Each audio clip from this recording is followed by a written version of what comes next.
पानीपत में गुरु तेग बहादुर जी के शहीदी दिवस पर कार्यक्रम का आयोजन होना है। बड़ी जानकारी आपको बता दें, 20 किलोमीटर का नगर कीर्तन निकाला जाएगा।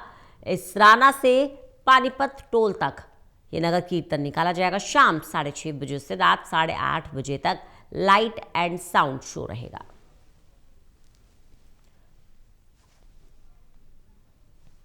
तो शहीदों की शहादत को याद करते हुए अलग अलग कार्यक्रम हो रहे हैं, उनकी शहादत को नमन किया जा रहा है।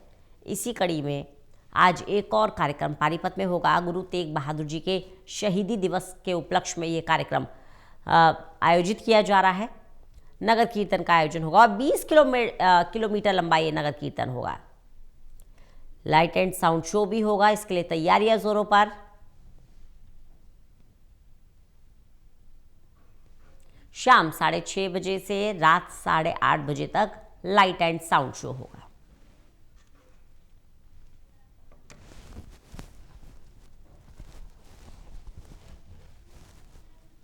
देवेंद्र कथुरिया हमारे साथ, हमारे एसोसिएट एडिटर जुड़ गए हैं ज्यादा जानकारी के साथ।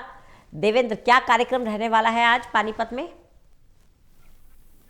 देखिए संजना, 20 किलोमीटर की दूरी तय करेगा दरअसल ये नगर कीर्तन। इसराना साहिब में बहुत बड़ा गुरुद्वारा है। इसराना पानीपत जिले में है, लेकिन रोहतक पानीपत में यहाँ से 20 किलोमीटर है। इसराना विधानसभा क्षेत्र भी है। कृष्णलाल पवार जहाँ से विधायक और मंत्री हैं, तो 20 किलोमीटर लंबा ये दूरी तय करेगा। इसराना गुरुद्वारा से चलेगा और पानीपत टोल पर 20 किलोमीटर की दूरी तय करके नगर कीर्तन आएगा। रास्ते में लोग माथा टेकेंगे।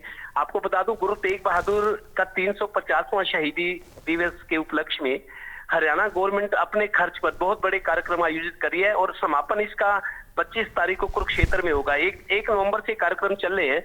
25 नवंबर को कार्यक्रम का समापन होगा। प्रधानमंत्री खुद कुरुक्षेत्र पहुंच रहे हैं। हालांकि गीता जयंती समारोह भी है और गुरु साहिब का जो शहीदी दिवस है उस संबंध में भी कार्यक्रम रहेगा। खुद प्रधानमंत्री समापन पर पहुंचेंगे।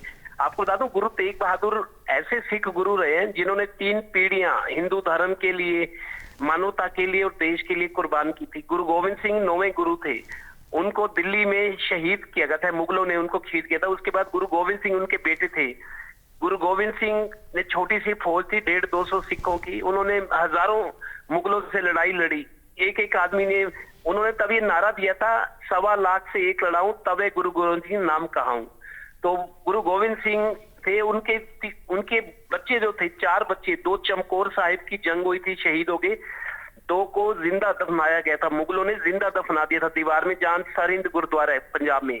तो 3 पीढ़ियां देश पर कुर्बान करने वाले गुरु तेग बहादुर, इसी वजह से उनके 350वें शहीदी दिवस पर इतने कार्यक्रम हो रहे हैं। तो आज पानीपत में आर्य कॉलेज में शाम को 6:30 से 8:30 बजे लाइट एंड साउंड शो होगा, जिसमें एक वृत्त चित्र दिखाया जाएगा। फिल्म के तौर पर गुरु तेग बहादुर के जीवन को प्रदर्शित किया जाएगा और किस तरीके उन्होंने अपनी 3 पीढ़ियां देश पर कुर्बान कर दी थी। जी बिल्कुल। साथ ही साथ क्योंकि नगर कीर्तन का आयोजन किया जा रहा है, 20 किलोमीटर लंबा ये नगर कीर्तन होगा, ऐसे में व्यवस्था किस तरह से बनाई जा रही है? सुरक्षा व्यवस्था की बात कर ले या ट्रैफिक एडवाइजरी की बात कर ले, इसको लेकर क्या जानकारी है देवेंद्र?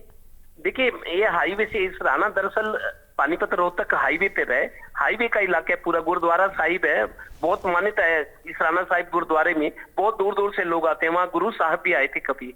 तो इसराना साहब से ये नगर कीर्तन निकलेगा, गाड़ियों पर होता है। हाईवे एक तरफ चलेगा, पुलिस का इंतजाम तो रहेगा, जाहिर बात है। बहुत बड़ा धार्मिक आयोजन है जिसके समापन पर प्रधानमंत्री कुरुक्षेत्र धर्म नगरी पहुंचेगी। तो आप इससे अंदाजा लगाइए। हरियाणा की जो अलग गुरुद्वारा कमेटी बनी है वो और सरकार की ओर से ये संयुक्त आयोजन हो रहा है। तो उस तरीके से गैदरिंग भी होती है। खर्चा भी सरकार भी कर रही है, क्योंकि ये कोई भी सरकार धार्मिक आयोजन पर खर्च नहीं कर सकती, क्योंकि सेकुलर स्टेट है, हमारी संविधान में लिखा है। लेकिन गुरु साहब क्योंकि इन्होंने शहादत दी देश के लिए, मुगलों के खिलाफ लड़ाई लड़ी, इस वजह से उनको उस तरह से श्रद्धांजलि दी जा रही है। और मुख्यमंत्री भी, कई मनोहर लाल हो चाहे मुख्यमंत्री नायब सिंह सैनी हो, इन तरह सिख आयोजनों से काफी मतलब आजकल पार्टिसिपेशन कर रहे हैं और श्रद्धांजलि दे रहे हैं अपने अपने तौर पर कि उनका कर्ज तो गुरु गोविंद सिंह 10वें गुरु थे, उनके बाद उन पर तो शायरी होती है, कवि सम्मेलन, हम कर्जा खाए बैठे हैं गुरु गोविंद सिंह की कुर्बानी का।